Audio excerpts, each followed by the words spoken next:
Bonjour tout le monde, salut, c'est Sylvain, bienvenue dans ce nouveau live. Un nouveau live qui va être basé sur le thème du temps. Donc bien évidemment, comme d'habitude, avant de pouvoir commencer, je vais laisser les gens arriver tranquillement.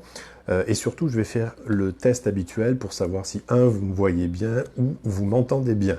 Si vous ne me voyez pas et vous ne m'entendez pas, surtout dites-le moi. C'est important parce que sinon, ça risque d'être compliqué. Alors, on va regarder ça. On va essayer de faire en sorte que cette fois-ci, j'ai un retour pour pouvoir avoir accès à vos questions. J'en ai 3 de cette semaine et de la semaine passée. J'en ai plein d'autres en fait que j'ai regroupés là-dedans et donc on va essayer de voir est-ce qu'on peut y répondre.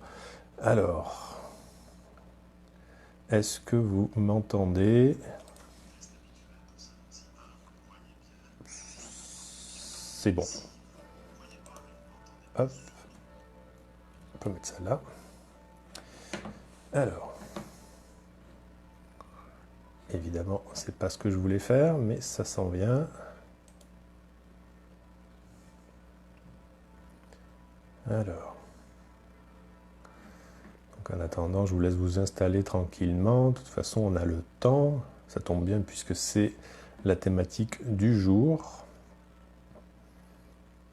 Alors, ça a l'air d'être correct. Je vais commencer comme ça. Bienvenue pour ceux qui arrivent. Bienvenue. On continue pour cette lancée de live puisque plein de thématiques qui me viennent en tête en permanence. Beaucoup me demandent certaines questions particulières. Alors il y en a des fois c'est un petit peu trop précis pour faire en sorte d'en faire un live au complet qui va durer 1 heure. Donc du coup je l'incruste dans différentes autres thématiques. Quoi qu'il en soit, n'hésitez pas à me poser vos questions et je vais essayer de voir si ça correspond avec la thématique du jour. Je vais tenter d'y répondre à la fin comme prévu habituellement. Sinon, je ferai des incrustations dans les prochains lives et je ferai en sorte d'essayer de trouver ou des réponses ou du moins des réflexions qui permettront à chacun d'amener sa propre réponse. Donc aujourd'hui, on est vraiment dans une notion donc, du temps. Alors pas le temps qu'il fait, mais le temps qui passe en tant que tel. Ça serait intéressant de revenir un petit peu sur la façon dont on le perçoit, d'où il vient, comment il se manifeste, comment on l'utilise, ou au contraire comment on ne l'utilise pas aussi. C'est ça qui devient vite captivant quand on commence à regarder la façon dont nous, on s'utilise au quotidien. Et donc on va commencer par ça tranquillement. La première notion qui pourrait être intéressante, ce serait par exemple d'où vient le temps? Quelle est la source du temps en tant que tel? Donc ce qui est important, c'est ne pas oublier que le temps existe à partir du moment où il y a un mouvement. Quand il n'y a pas de mouvement, le temps en lui-même n'existe pas. Alors on peut voir ça ou le vérifier d'un point de vue philosophique, comme d'un point de vue scientifique aujourd'hui. C'est ça qui est intéressant, de trouver des passerelles entre ces deux mondes, qui par définition peuvent sembler séparés, alors qu'en fait ils sont unis, c'est la même chose, mais avec une simple appréhension différente. Quand j'utilise le terme appréhension, que ce soit aujourd'hui ou habituellement, on a toujours tendance à lui coller une étiquette négative et péjorative, alors qu'en fait, au contraire, c'est plus l'inverse. C'est une appréhension, c'est comment on aborde quelque chose, plus que comment on en a une crainte. C'est ça qui est vraiment à mettre au premier plan, parce que finalement, la façon dont on aborde les mots et où on intègre les mots va changer notre façon de voir l'objet que justement on observe ou on essaye d'étudier. Donc, la façon dont on appréhende le temps, donc comment on aborde le temps, comment on se familiarise avec ce temps-là, ça va nous permettre encore une fois d'aborder des thématiques très simples qui vont être la conscience, la pleine conscience, puis la présence de soi, à soi et autour de soi. Et donc la notion de temps va vite faire son apparition puisque on va constater très rapidement, de par l'expérience, que tout ce qu'on veut faire, donc tout ce qui va être dans l'action, donc dans le concret, dans la matière, donc tout ce qui va générer un mouvement, donc va prendre du temps. Alors soit à le préparer, soit à le réaliser, soit à l'intégrer après coup. Et c'est là que ça devient intéressant. Comment on appréhende ce temps-là, on va dire. C'est-à-dire, quelle place est-ce qu'on peut lui laisser? Ça sous-entend aussi quelle place on peut se laisser pour réaliser quelque chose. Et là, on va voir qu'il y a beaucoup de ramifications derrière ça, puisque effectivement, ça va dépendre de chacun, ça va dépendre de l'état d'esprit du jour, ça va dépendre de l'environnement aussi, qu'est-ce qui nous permet d'être fait, qu'est-ce qu'on a envie de faire, comment on a envie de le faire, etc. La création du temps en lui-même ne dépend pas de l'homme, par contre, la notion de temps vient de l'homme, par défaut. Pourquoi? Parce que la notion de temps telle que nous, on l'aperçoit ou on le vit au quotidien, dépend d'un système qui est propre à nous, dans notre environnement. Si on prend le découpage du temps, par exemple, tout simplement, la notion de minutes, d'heures, de jours, d'années, ne dépend que de notre perception de notre système solaire, la révolution de la Terre autour du Soleil. On serait dans un autre système ailleurs dans l'univers, bizarrement, soit on serait sur une planète qui tourne plus vite ou moins vite, et à ce moment-là, on aurait une notion de temps qui serait différente. Donc ça, c'est une première chose pour un aspect, on va dire, un petit peu plus cartésien, logique. Maintenant, pour l'aspect perception du temps en tant que tel, toutes les lois s'effondrent pour la bonne et simple raison, c'est que c'est propre à chacun. On le voit très facilement dans notre quotidien quand il s'agit d'aborder une même chose à deux moments différents. Bizarrement, notre perception de ce temps-là va être différente. Il y a des moments où ça va paraître extrêmement rapide, d'autres extrêmement long et interminable, d'autres où on n'a aucune notion de ce temps-là, en fait, effectivement, où c'est passé effectivement en un coup d'œil, en un éclair, comme on a l'habitude de le dire, et d'autres, effectivement, où notre attention était tellement focusée sur quelque chose que finalement la notion de temps elle-même disparaît. Donc c'est toujours un petit peu les mêmes choses, mais en fait ce qui nous intéresse, ça n'est plus le temps en lui-même, mais c'est notre niveau de présence et de conscience à l'intérieur de celui-ci. Est-ce que je suis attentif à ces ressources, à ce que ça me coûte dans ce temps-là, ou est-ce qu'au contraire, je suis absent de moi-même pendant ce temps-là, ce qui fait que c'est ça qui va réellement impacter, on va dire, la notion de temps. C'est pas pour rien qu'on dit que le temps est relatif, il va dépendre de différents facteurs, soit intérieurs, soit extérieurs.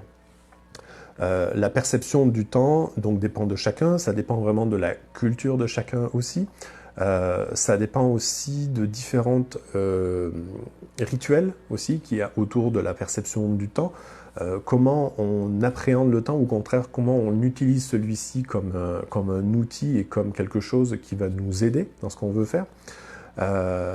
Et aussi, quel est notre rapport à notre environnement dans l'aspect naturel des choses. C'est-à-dire, est-ce que je suis capable de percevoir le temps non pas comme une donnée abstraite, genre notre montre ou une horloge sur un ordinateur, mais une donnée concrète en lien avec notre environnement, c'est-à-dire la position du soleil, par exemple, la luminosité qui est à l'extérieur, la nature, l'état de la nature à l'extérieur. Est-ce que, par exemple, là, en ce moment, on est dans la période du printemps, donc on est dans une donnée temporelle plus large, qui nous amène à dire, effectivement, les arbres ne sont pas encore verts, la puissance du printemps ne s'est pas encore totalement manifestée, donc ça nous permet de poser une temporalité sur la saison dans laquelle on est et les dynamiques qui sont à l'œuvre en ce moment. La temporalité n'est pas forcément que ici et maintenant, dans l'absolu, dans notre paramètre, dans notre point de repère, oui, mais par rapport à l'univers et par rapport à notre environnement, on va avoir comme différentes formes de temps qui se superposent. Et c'est ça qui va être intéressant. Faut pas l'oublier, on est en interaction permanente avec notre environnement. Que ce soit nous avec, on va dire, de la nature pure, ou que ce soit nous entre humains ou entre espèces. Qui fait que, pour moi, je vais avoir une notion de temps très précise. Par exemple, je suis dans une journée où je n'ai pas le temps, je suis très pressé, je suis en plein rush et j'ai de grandes difficultés, qui rencontre quelqu'un, vous par exemple, qui justement, vous avez tout votre temps, vous avez toute votre journée, et pourtant le temps en lui-même reste le même, mais bizarrement, on a une confrontation de perception de celui-ci. C'est ça qui va devenir très intéressant. Ensuite, on va avoir différentes lois qui régissent le temps. Alors, pas besoin de les apprendre, on n'a rien à faire, encore une fois, d'une façon cérébrale, mentale. Par contre, on a tout à faire d'un point de vue d'observation et d'expérience. Ce qui devient intéressant, encore une fois, c'est quelle expérience peut-on faire du temps, alors idéalement ici et maintenant. Je parlais des bourgeons tout à l'heure qui sont à l'extérieur, mais on peut le voir aussi au niveau des plantes, on peut le voir aussi nous au niveau de notre propre temporalité, c'est-à-dire Est-ce que, en fonction de mon âge, je peux donner une idée générale de là où j'en suis dans mon propre temps de vie, par exemple? Alors en absolu, parce que bien évidemment, on ne connaît pas notre jour de fin, entre guillemets. Mais par exemple, si j'ai moins de 40 ans, je m'estime que je suis dans la deuxième partie de ma vie. La première partie de la vie, c'est la partie de naissance, on va dire, et début de croissance. Ensuite, il y a le développement, il y a une partie de notre étape qui est l'apogée, puis le déclin, puis la mort, qui n'est pas une mort réelle, mais qui est un renouveau. On parlera de la mort la semaine prochaine, c'est la thématique. Donc ça nous donne aussi une notion de temps. Une notion de cyclique aussi. Rien ne dure jamais éternellement, c'est juste encore une fois la perception qu'on a de ces choses-là, donc de l'objet qu'on observe, qui va nous donner une certaine forme de temporalité. Est-ce que c'est rapide, instantané? Est-ce que c'est juste ici? Donc il y a eu tous ces éléments-là qui étaient avant, pendant et après. Est-ce que ce que j'ai perçu c'était déjà, on va dire, une mémoire, donc un souvenir, ou est-ce qu'au contraire, c'est quelque chose qui est en train de se dérouler? Est-ce que c'est quelque chose que je prévois, parce que je l'ai déjà connu, je l'ai déjà vu, puis finalement il est en train de se reproduire à nouveau? La notion de temps, on va justement pouvoir constater quels sont les thèmes qui se superposent. Donc, comme je disais tout à l'heure, les différents temps qui se superposent par rapport à celui qui le vit. Vous vivez votre temporalité, je vis la mienne, puis mon environnement vit la sienne, à une vitesse qui est différente pour chacun, à une perception qui est propre à chacun. C'est là d'où viennent la plupart des conflits aussi, puisque en général, on ne fait pas attention à ce que vit l'autre, ni à la vitesse où il l'intègre, ni à la vitesse où il peut, on va dire, nommer les choses. Et c'est là où ça va devenir intéressant, puisque c'est ça qui, si on y fait attention, va nous permettre d'instaurer un dialogue et d'instaurer une certaine forme de circulation d'informations. Quel rapport est-ce qu'on a avec le temps, que ce soit le nôtre ou celui des autres, va nous permettre d'être plus présent à ce qui se passe. Le problème du temps, c'est qu'en fonction de comment on le conçoit, soit on est en train de le vivre, donc là on est dans une expérience pure, soit on est en train de l'imaginer, donc là on est en train de le prévoir, donc on est en train de l'anticiper, mais donc à ce moment-là on n'est plus en train de le vivre, soit on est en train de s'en souvenir, et à ce moment-là c'était une mémoire tout simplement, ou des mémoires, qui potentiellement pourraient avoir envie de revenir. Pourquoi? Parce que ça vient combler un manque, ou ça vient sécuriser quelque chose. Malheureusement, la notion de temps en elle-même est très simple et très claire. Le temps n'existe qu'à partir du moment où on l'expérimente, c'est-à-dire maintenant. En dehors de ça, c'est comme toute chose, ça n'existe pas ou ça n'existe plus. Si ça vient d'être passé, je suis encore en train d'alimenter une mémoire, puisque ça vient de passer, c'est plus ce qui est maintenant. Si ça n'est pas encore arrivé, je suis en train de espérer, on va dire, ou redouter ce qui va s'en venir. Malheureusement, pendant que je suis en train de faire ça, je suis en train de rater ce qui se passe réellement maintenant.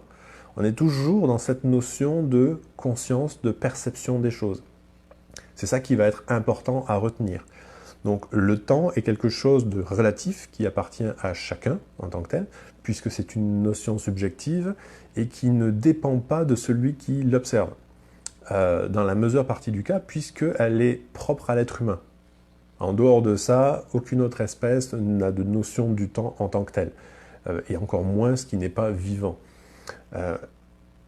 Aujourd'hui, quand je pose la question, moi, à des gens qui me disent qu'ils sont fatigués, essoufflés de leur vie, qui sont en permanence en train de courir un petit peu partout, beaucoup me disent « je n'ai pas le temps ».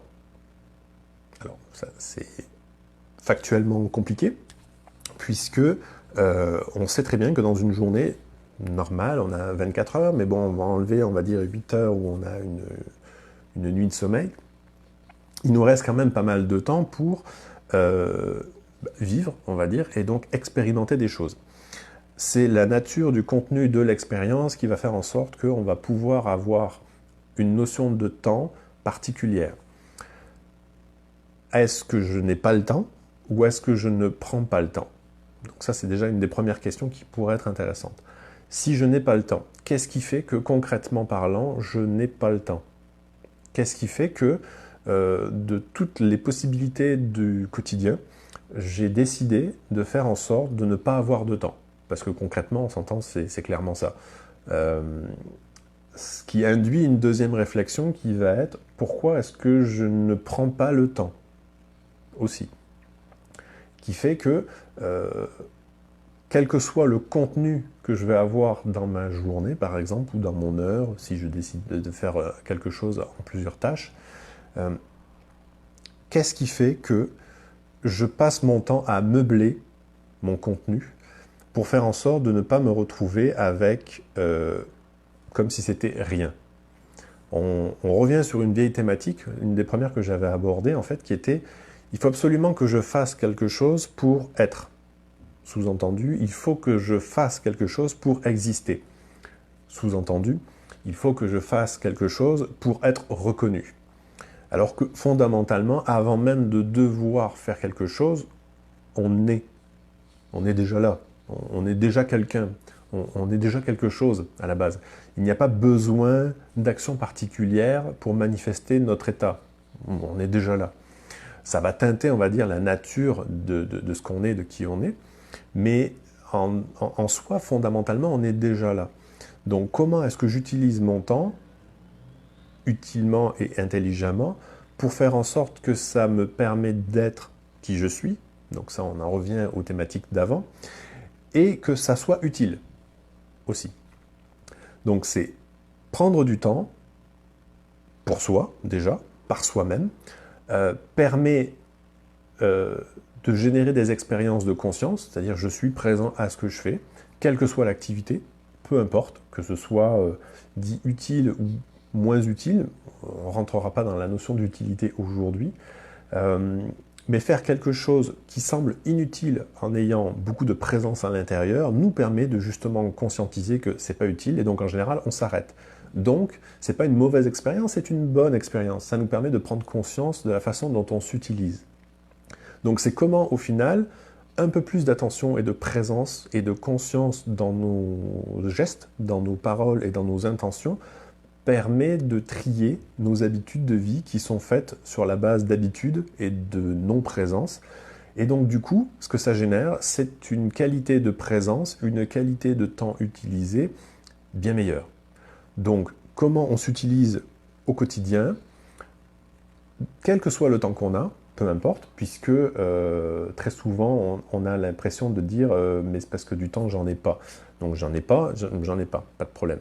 Si tu n'en as pas, est-ce que tu as du temps pour respirer, par exemple?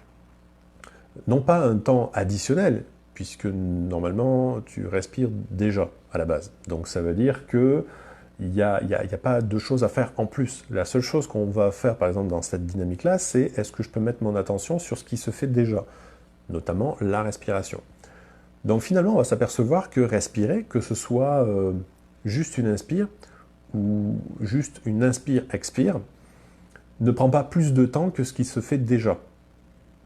C'est juste que pendant que j'étais en train de respirer, où est-ce que j'étais mentalement, au niveau de l'attention? Où est-ce que je me plaçais? Est-ce que j'étais à l'extérieur de moi? Est-ce que j'étais préoccupé par quelque chose? Est-ce que j'étais en train d'anticiper quelque chose?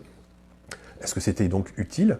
Donc est-ce que cette action-là a permis d'utiliser le temps qui lui était imparti de la meilleure manière possible? Ou pas?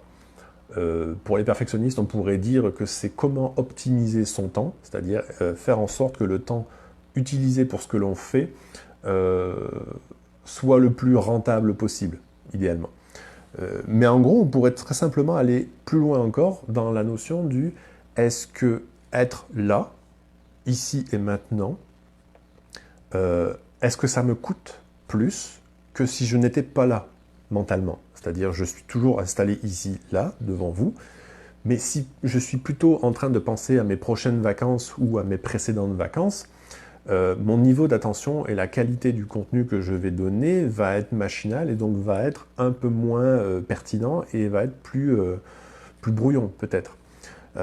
Il se peut même qu'en revenant parmi vous, je me dise, je ne sais plus trop ce que je viens de dire d'ailleurs, ça devient un petit peu mêlant. C'est ça qui pourrait être intéressant. La qualité de ma présence permet de donner une qualité au temps utilisé, là, maintenant. Donc c'est ça qu'on veut. Est-ce qu'on veut continuer à perdre son temps? Est-ce qu'on veut continuer à perdre sa qualité de vie? Puisque si je perds mon temps, ça veut dire que naturellement, on vient d'induire que ce temps n'était pas utilisé de la bonne façon. Donc comment on pourrait l'utiliser de la bonne façon? Et utiliser son temps de la bonne façon, ça veut dire s'utiliser soi de la bonne façon. Et donc, ça veut dire que là, encore une fois, ça implique d'avoir une conscience de soi, et donc d'avoir un travail de perception et de développement de soi, même si développement pourrait être, on va dire, arbitraire dans cette notion-là. Comment on pourrait qualifier le temps, quel qu'il soit en fait, pour la plupart des choses?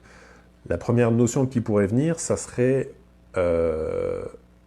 changeante, impermanente. Impermanente est un mot très intéressant dans la philosophie orientale, puisque il y a deux terminologies qui sont vraiment essentielles pour la compréhension de soi et du monde, qui vont être interdépendance, tout est connecté, rien n'existe de par lui-même, tout est connecté avec tout le reste, peu importe le niveau, peu importe la profondeur et peu importe le temps imparti, tout ce qu'on fait va avoir une incidence par ricochet avec l'ensemble. Et le deuxième, c'est la notion d'impermanence, tout change tout le temps.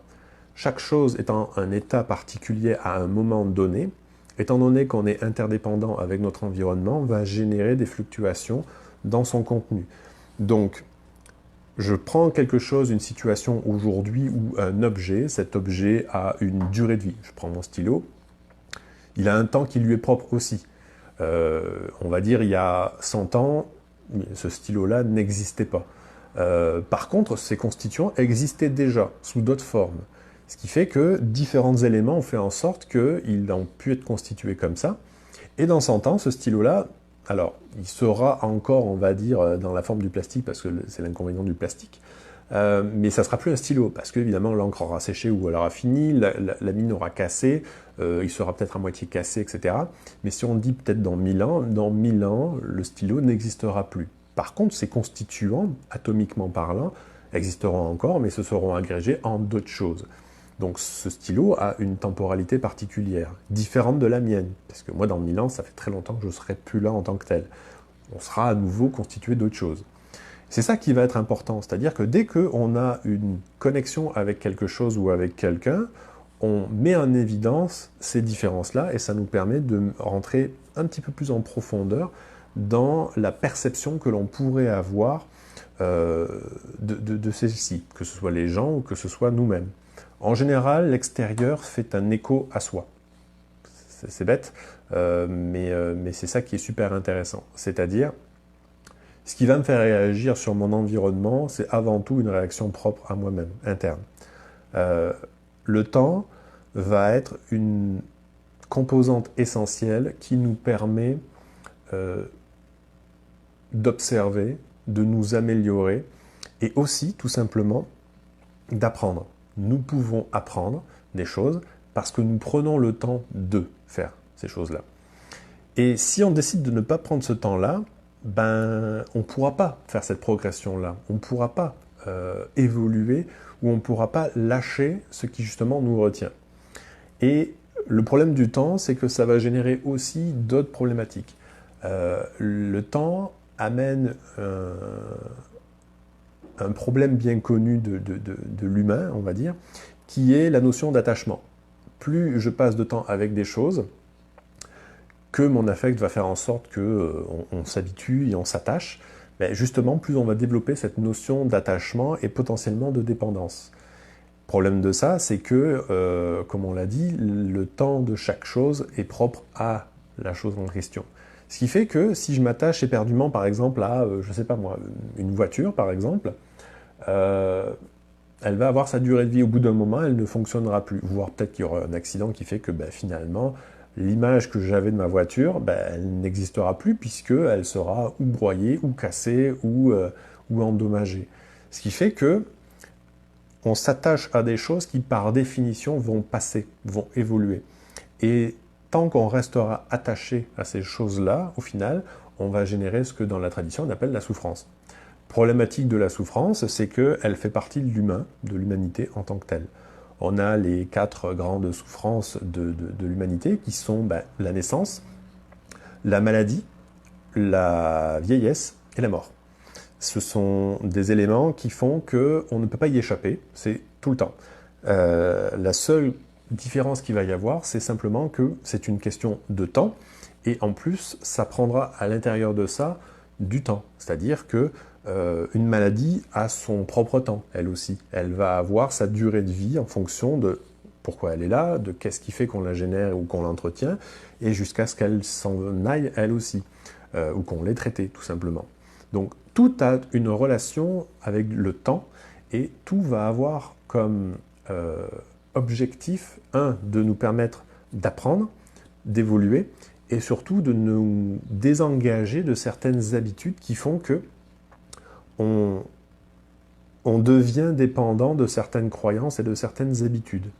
En gros, plus le temps passe, plus on s'habitue à certaines choses, plus elles sont là, plus elles nous sécurisent, plus on se sent confiant, jusqu'à ce qu'on s'aperçoive qu'elles ne soient plus là. Finalement, on se pose des questions, on en souffre parce que finalement, on est perdu par rapport à nos repères, et on en revient à la notion fondamentale qui fait que le temps nous met en confrontation directe avec notre habitude d'appréhender notre environnement. Je me sens sécurisé quand je vois des choses familières autour de moi ou à l'intérieur de moi, au détriment de la réalité en tant que telle qui n'est que changement, évolution permanente. Donc plus je passe de temps avec moi-même, d'où l'intérêt d'une pratique introspective et méditative qui va nous amener à prendre conscience que malgré le temps qui passe, tout change. Il n'y a aucune exception possible à cette règle-là, et c'est ce qui va nous permettre justement de prendre une distance vis-à-vis des choses, et justement de faire en sorte de se détacher de cette notion d'attachement, et d'habitude, de répétition. On a l'habitude de se sécuriser avec des choses qui n'ont pas rapport, on a l'habitude de vouloir figer des notions, des gens, des objets, des lieux, pour faire en sorte de dire c'est les miens, ça m'appartient. Alors que finalement, en fait, on ne fait que les empêcher d'être ce qu'ils sont. Et bon, déjà, c'est très égoïste comme comportement. Et ensuite, ça ne fait que créer une fausse sécurité. C'est le problème parce que dès qu'on va se confronter à la réalité, on va se retrouver à souffrir à nouveau, puisqu'on est parti à l'encontre même des choses qu'on avait vues dans les dernières fois, qui sont soit je me mets disponible pour la réalité en tant que telle, pour ce qui est en train de se passer ici et maintenant, soit je ne veux pas et je préfère naviguer dans l'idée que je m'en fais, et à ce moment-là, je ne vois que les choses que j'ai envie de voir, je n'intègre que les sujets et les thématiques qui me conviennent, et je fais abstraction du reste.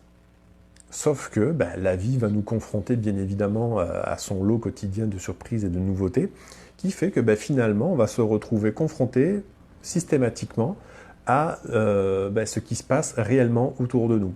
Et donc là on va constater que finalement la plupart des gens sont en rébellion contre la réalité, contre l'environnement, contre le temps qui passe, contre les aléas de la vie, etc. Alors que c'est la vie, elle a toujours été de même.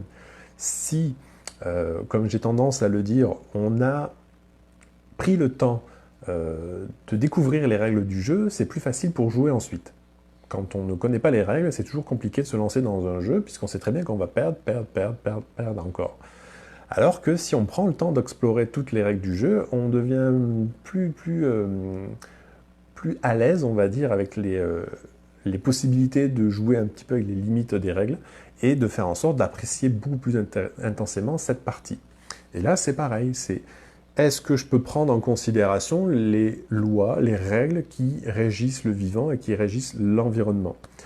Le temps est une des règles principales qui va faire en sorte que, quand on commence à connaître son fonctionnement, on peut, entre guillemets, jouer avec et faire en sorte de se dire « Ok, ça, par définition, c'est temporaire. Donc, comment est-ce que je peux en profiter pendant que c'est là jusqu'à ce que ça change ?» Le but premier ne va pas être de le garder, de le saisir en disant « Non, non, mais c'est parce que je le garde, ça y est, il est hors de son temps, je le mets dans mon propre temps. » Non, non, il a son temps et il va évoluer pareil. Donc, c'est comment on en profite pareil. Et comment nous-mêmes, on peut être capable aussi de se mettre disponible pour d'autres avec leur propre notion de temps et leur propre notion d'environnement. Ça peut paraître évident, Il y a beaucoup de notions qui sont comme genre, ouais, c'est comme, oui, c'est normal. Mais en fait, ce qui est intéressant, c'est de voir comment on agit concrètement au quotidien. Bizarrement, les évidences ne sont plus si évidentes et on embarque dans des automatismes qui font que bah, tout prend le bord. Et là, on commence à avoir des vraies problématiques parce qu'on s'aperçoit que finalement, on est dans l'idée de notre environnement versus ce qui est réellement là. Voir, apprécier le temps qui passe, c'est très simple. Ça n'est pas un concept, ça n'est pas une réflexion à avoir, parce que ça nécessite déjà un petit travail de perception de soi-même. Mettez-vous à la fenêtre et regardez l'extérieur. Regardez l'évolution du monde tel qu'il est, non pas tel que vous l'imaginez, mais tel qu'il se passe réellement. Si vous regardez un arbre, si vous êtes en ville par exemple, vous regardez un arbre, eh bien, bizarrement vous allez le voir bouger, vous allez le voir changer. D'un jour à l'autre, il va avoir un peu plus de bourgeons, il va verdir ou au contraire, il va faner, peu importe. Vous allez voir passer un écureuil, vous allez voir la vie d'un écureuil qui va passer. Tout un tas d'éléments qui sont en permanence face à nous et qui nous permettent de justement apprécier, le monde qui est déjà à notre disposition là, et deux, qui nous permettent d'apprécier aussi la notion de temps qui est actuellement en vigueur là. Rien ne vaut l'expérience plus que la pensée. La pensée va vous faire tourner en rond très rapidement, surtout si vous basez sur des mémoires aussi. La mémoire, on sait très bien qu'elle est changeante et qu'elle est altérée très rapidement. Donc si vous basez votre réflexion sur une mémoire, ça semble vite compliqué pour arriver à des conclusions intéressantes. Par contre, si vous voulez vivre quelque chose d'intéressant, c'est vraiment une expérience. Seule l'expérience vous permet de vous confronter à la réalité. La pensée, non. La pensée, elle va mettre en place des automatismes et des habitudes et beaucoup de croyances. Donc le but premier, c'est d'aller vraiment dans l'expérience pure.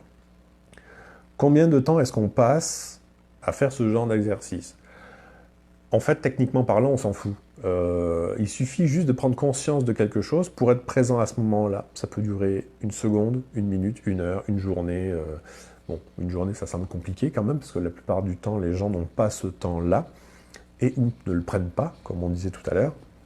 Mais ce qui va être intéressant, ça va être ça. Ça va être, là, je perçois que j'ai du temps, j'ai une seconde, est-ce que je l'utilise ou pas? Ou est-ce que je me dis, ben, je le ferai plus tard? Et on sait très bien que le plus tard sera jamais.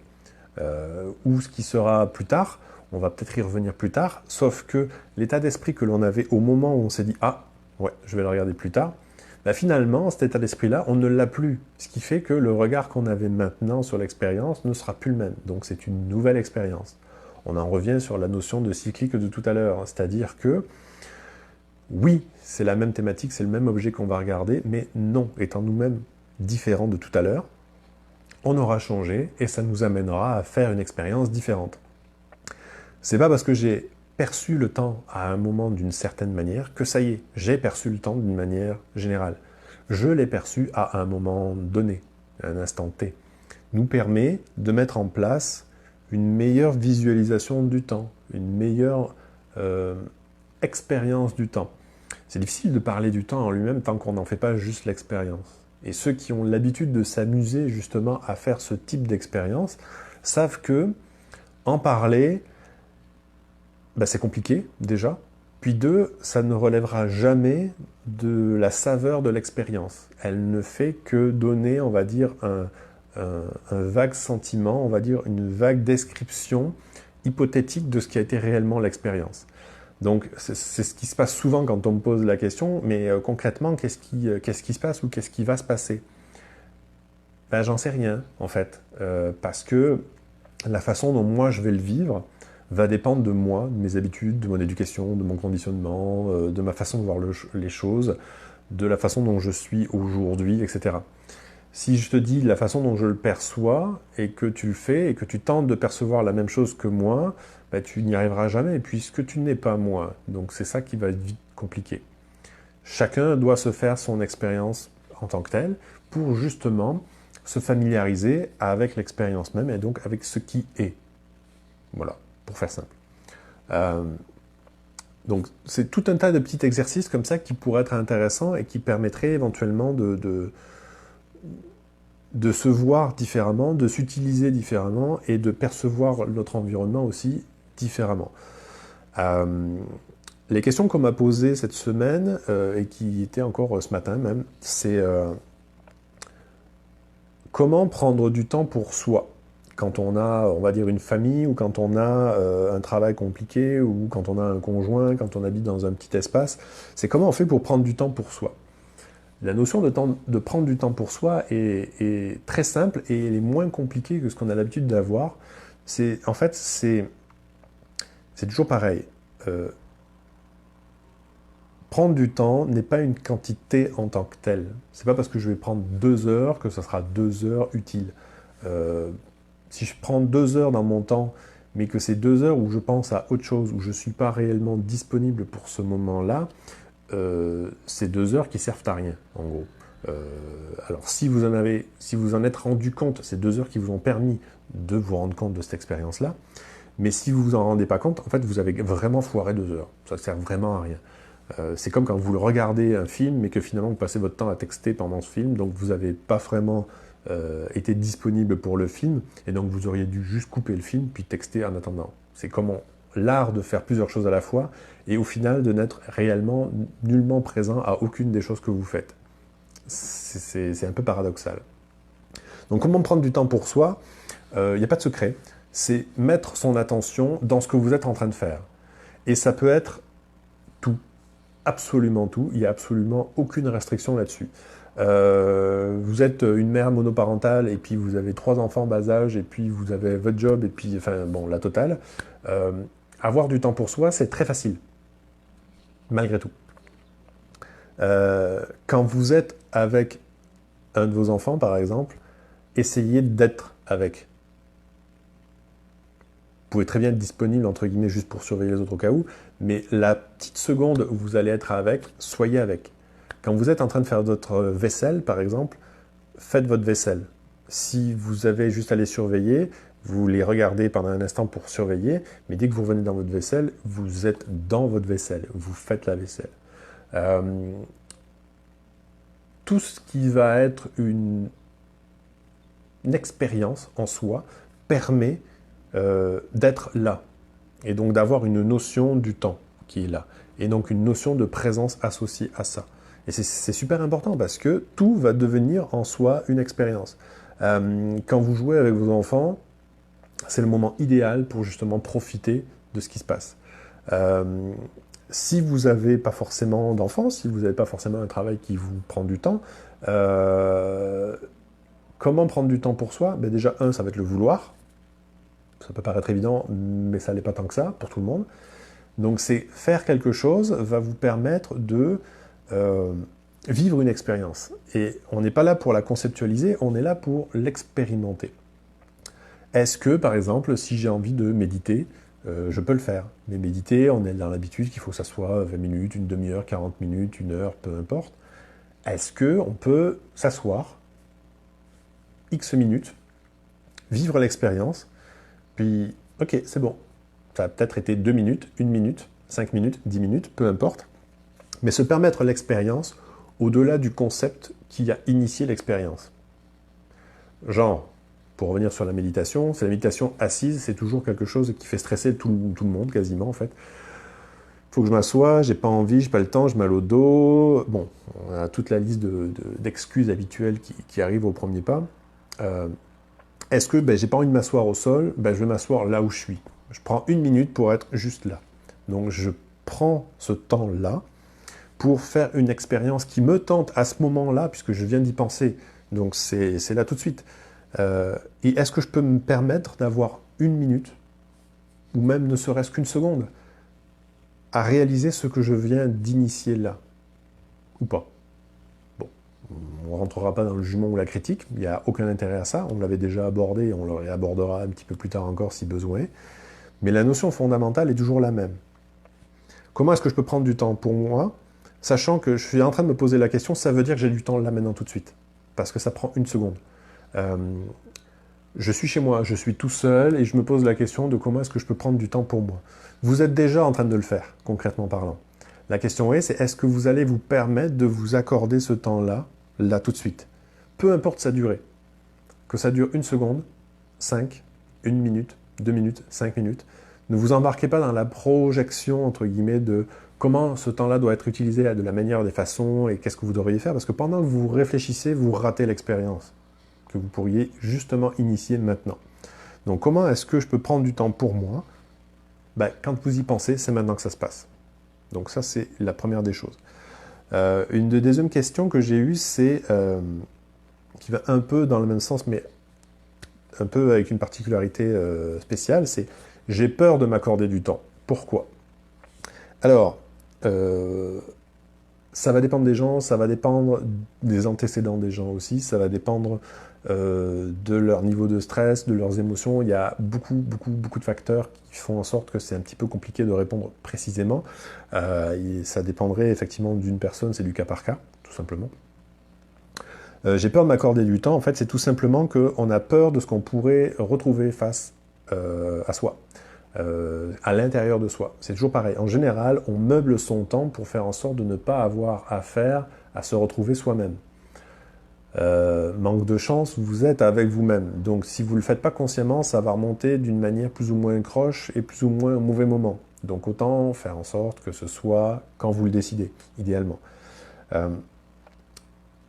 S'accorder du temps, ça peut passer, on va dire, au travers de tout un tas de possibles potentiels. Vous pouvez le faire, donc effectivement, avec un aspect introspectif, méditatif, mais vous pouvez le faire aussi en faisant des activités qui vous tiennent à cœur. Vous allez faire une activité, donc forcément, ça va vous prendre du temps. Donc si vous n'avez pas beaucoup de temps, mais que vous faites des activités qui vous plaisent, vous allez voir que finalement, le peu de temps que vous avez va être suffisamment nourrissant, même si c'est court en notion de temps, l'intensité qui y est associée va être suffisamment grande pour faire en sorte que la machine continue de tourner.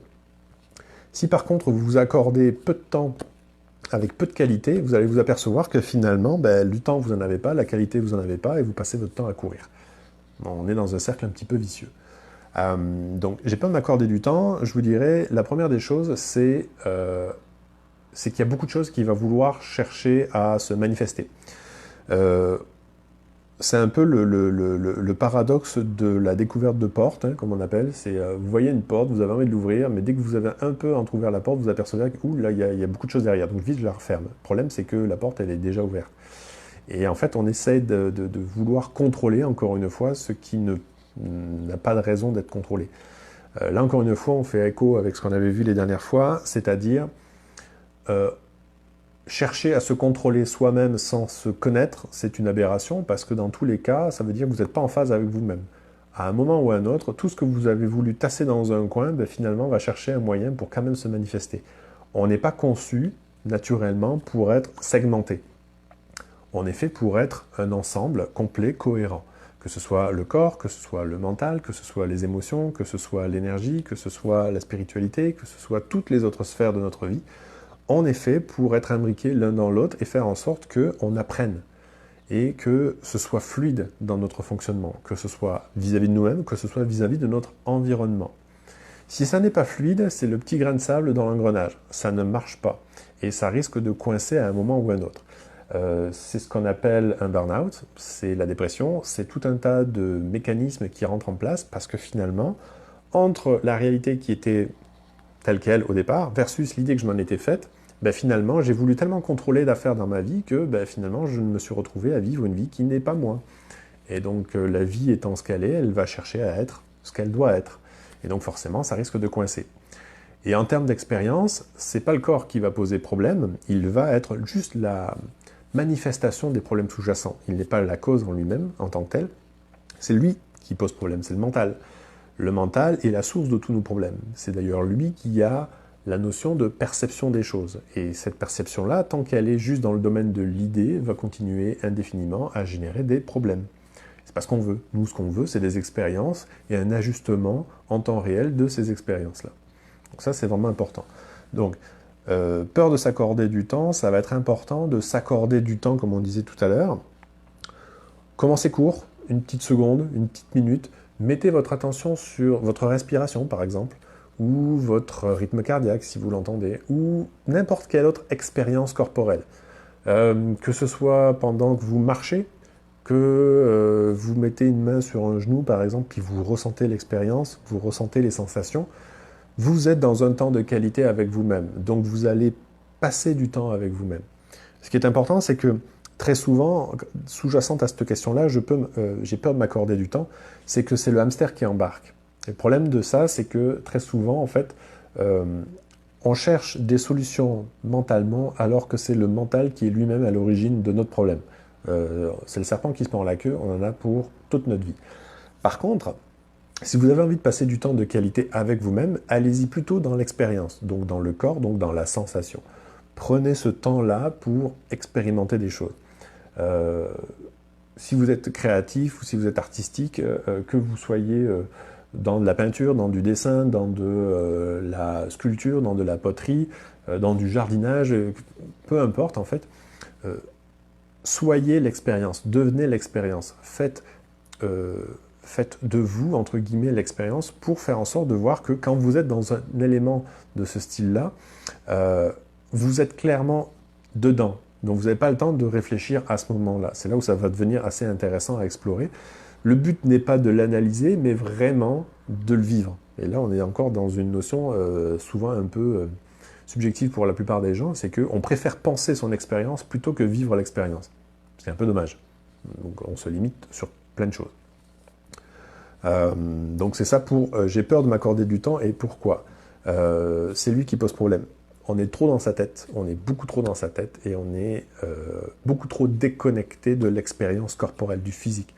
Le monde qui nous entoure est un champ d'expérience qui ne veut que s'expérimenter. Est-ce qu'on a envie de revenir comme des enfants à aller toucher un petit peu à tout, à aller expérimenter un petit peu tout? Alors oui, en ce moment c'est un petit peu compliqué avec les restrictions qu'on a, mais c'est ce qu'on pourrait véhiculer avec la notion de remettre les pieds dans la terre, par exemple, revenir, mettre ses pieds dans le sable, ressentir l'eau sur soi, toucher, ressentir le soleil sur soi. On est vraiment dans ce genre d'expérience. Quand on les vit, notamment les bonnes expériences, entre guillemets, on s'aperçoit que finalement, le temps disparaît à ce moment-là. On est en train de vivre quelque chose d'agréable. Et bizarrement, quand c'est quelque chose de désagréable, le temps a lui-même changé, il devient plus long, il se dilate, et il fait en sorte que l'expérience prend une tournure éternelle. Ça devient infini, ce temps-là. Donc c'est tout un tas de thématiques et d'expériences intéressantes à mettre en place. Une autre question que j'ai eue, qui revient souvent, c'est « je m'ennuie quand je m'accorde du temps ». Est-ce que j'aurais peur du temps ou qu'est-ce qui se passe concrètement? Alors, l'ennui est quelque chose de très intéressant. L'ennui est une fonction essentielle puisqu'elle a notion avec le vide. Pour ceux qui ont une habitude de parler avec moi, entre guillemets, soit dans l'accompagnement, soit dans les ateliers que je donne de méditation, mais le vide oriental n'a rien à voir avec le vide occidental tel que nous, on a l'habitude de le concevoir. Pour nous, le vide, c'est le néant, il n'y a rien, c'est ce qu'il faut à tout prix éviter quasiment, parce que sinon, c'est une perte de temps, c'est une perte d'énergie, c'est une perte de ressources, c'est une perte de tout, en fait. Qui, quand on y regarde bien, avec un peu de recul, est une bonne chose. Ça permet de repartir à zéro. Mais on ne va pas aller dans cette partie-là, on va aller dans la partie orientale du vide. En fait, en Orient, le vide est absolument pas vide, il est plein. Alors déjà, on commence à rentrer dans un paradoxe, donc c'est ça qui est intéressant. Le vide plein, c'est quoi? Le vide plein, en fait, c'est un générateur. Le vide, grâce à ce vide-là, permet justement, par exemple, à des choses d'émerger, à des choses de popper. C'est quand on se laisse de la place dans son quotidien que justement on a de nouvelles idées, on a de nouvelles inspirations, on a un nouvel élan de création qui peut émerger. Pourquoi? Parce qu'on a laissé la place à. Alors que quand on est tout le temps en train de faire quelque chose, quand on est tout le temps en train de meubler son temps, quand on est tout le temps en train d'avoir, on va dire, un emploi du temps complet, il n'y a plus de place pour ajouter quelque chose, que ce soit voulu ou involontaire, il n'y a plus de place pour la spontanéité. Ce qui fait qu'au final, on ne se rend plus disponible pour le monde tel qu'il est. Et ça pose problème. Parce que il est important de conscientiser comment on fonctionne. On en revient avec la notion de tout à l'heure, avec les cycles qui sont contenus dans le temps, naissance, croissance, apogée, déclin et mort. Et ça, c'est toujours pareil. C'est si je m'ennuie, je vais pouvoir permettre une naissance. C'est un peu comme un plateau entre les différents éléments. Et est-ce que s'ennuyer est une mauvaise chose si on sait que s'ennuyer nous permet justement de créer? Ça laisse de la place. Celui qui ne s'ennuie pas, en fait, passe son temps à réaliser des choses, mais est-ce qu'il réalise vraiment ce qu'il a besoin de réaliser à ce moment-là, ou est-ce qu'il réalise une envie ou un désir qu'il avait imaginé auparavant? C'est-à-dire qu'il passe sa vie, encore une fois, à combler non pas le réel tel qu'il est, mais l'idée du réel tel qu'il aimerait qu'elle soit. Et en fait, on passe sa vie à réaliser des choses qui n'ont pas lieu d'être, ou qui n'ont plus lieu d'être, parce que finalement, tous les éléments que ça nous demande de vouloir réaliser, par exemple, on s'aperçoit que finalement, à ce moment-là, c'est plus réellement ce qu'on a envie de faire. Mais on s'est engagé, soit avec l'extérieur, soit vis-à-vis de nous-mêmes, on s'est comme obligé à réaliser des choses qui, aujourd'hui, ne nous parlent plus. C'est un peu une aberration, ça n'a pas de sens. Donc c'est intéressant d'aller explorer ça aussi, c'est-à-dire, est-ce que l'ennui va avoir une teinte particulière pour vous à ce moment-là? Est-ce que vous avez réellement le temps, l'impression de perdre du temps? Est-ce que cet ennui-là, ce vide-là ressenti, est vraiment vide? Est-ce que vous ne pourriez pas profiter, je ne sais pas, de ce moment-là où vous percevez qu'il y a comme rien pour... Ça goûte quoi, ce rien? Comment est-ce que je suis à ce moment-là? Est-ce que c'est inconfortable? Est-ce que ça a une teinte particulière? Est-ce que ça amène une émotion particulière? Est-ce que il y a des idées particulières qui popent là-dessus ou des notions particulières qui auraient tendance à émerger de ça? Qu'est-ce qui se passe en fait? Alors là, je pose beaucoup de questions verbales comme ça, mais en fait, quand on est dans l'expérience, c'est pas des questions, c'est juste une attention posée sur quelque chose. Est-ce que je peux me rendre disponible pour l'expérience du maintenant? Là, en l'occurrence, c'est de l'ennui. Si je m'ennuie, est-ce que je peux essayer d'aller capter la consistance de cet ennui? Qu'est-ce qui vaut? Qu'est-ce qui est là? Est-ce que ça dure 1 minute, 5 minutes, 10 minutes, une demi-heure, une journée? Peut-être parce qu'on est dans une période en ce moment où beaucoup de gens éprouvent un ennui pharaonique. Et au lieu de justement aller explorer cette dimension-là de vide, et de laisser émerger ce qu'ils auraient peut-être envie d'émerger, et notamment différentes questions qui auraient pu être un peu plus, on va dire, existentielles ou un peu plus profondes, on va préférer meubler avec des choses un petit peu plus légères, parce que c'est toujours la même dynamique. Est-ce que, quand je commence à toucher un peu les profondeurs de moi, est-ce qu'à un moment, je préfère aller vers quelque chose de plus léger et qui fait moins contraste, qui donne moins d'importance, ou au contraire, est-ce que je m'accorde l'occasion de me dire « Hey, je suis allé là. Est-ce que je peux y aller encore un peu plus loin ?» Parce qu'on s'entend, c'est pas une nouveauté. C'est déjà nous, c'est déjà là, c'est déjà ce qui nous constitue ici et maintenant. Donc, est-ce que je peux prendre le temps d'aller expérimenter ce qui a envie d'émerger, de sortir et de se manifester maintenant? Alors, est-ce que c'est une perte de temps? Je vais revenir à la question fondamentale à chaque fois qu'on me pose quand on me dit en fait méditer c'est comme c'est pas pour moi, c'est pas efficace sur moi ou c'est pas utile pour moi. Alors déjà ça me fait dresser les cheveux sur la tête parce que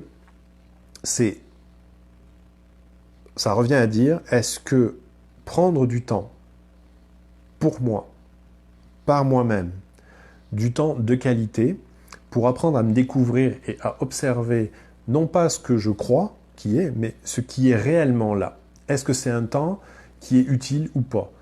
Ou en gros, ça revient à dire, passer du temps avec moi-même pour apprendre à me connaître et pour me débarrasser de l'inutile, du superflu et de ce qui me fait souffrir, c'est pas pour moi. Alors, on peut être dans l'ignorance ou on peut entretenir son ignorance. Il y en a un où quand on ne le sait pas, c'est pas bien grave, on ne le sait pas, on n'a pas les éléments qu'il faut. Par contre, quand on le sait, mais quand on décide volontairement de rester dans son ignorance, là c'est un petit peu plus problématique. Ça signifie qu'on sait, on connaît nos travers, on connaît nos difficultés, on sait que c'est là, c'est présent, puisqu'on vient de s'en rendre compte, donc c'est pas une nouveauté. C'est là, c'est tout de suite, c'est une expérience concrète, ici et maintenant. Mais on décide que non. on a mieux à faire. Et c'est là où ça peut poser un petit peu de soucis. Alors on n'a pas tous les mêmes centres d'intérêt, mais apprendre à se découvrir, apprendre à s'explorer nécessite du temps.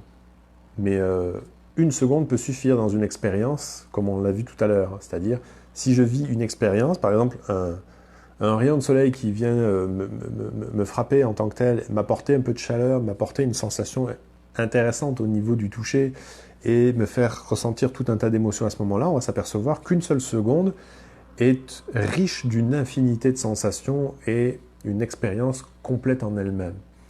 Est-ce que prendre du temps pour soi pour une seconde ne serait pas aussi prometteur que si c'était quelque chose qui venait de l'extérieur comme un rayon de soleil? Mais est-ce qu'on pourrait être nous-mêmes notre propre rayon de soleil pour essayer de se donner le goût d'aller explorer ce qui est à l'intérieur? Pourquoi faire? Parce que c'est cool, déjà, il faut dire les choses telles qu'elles sont, c'est-à-dire j'apprends à me découvrir par moi-même, j'attends pas que quelqu'un vienne me le dire. En gros, ça revient à dire, et ça c'est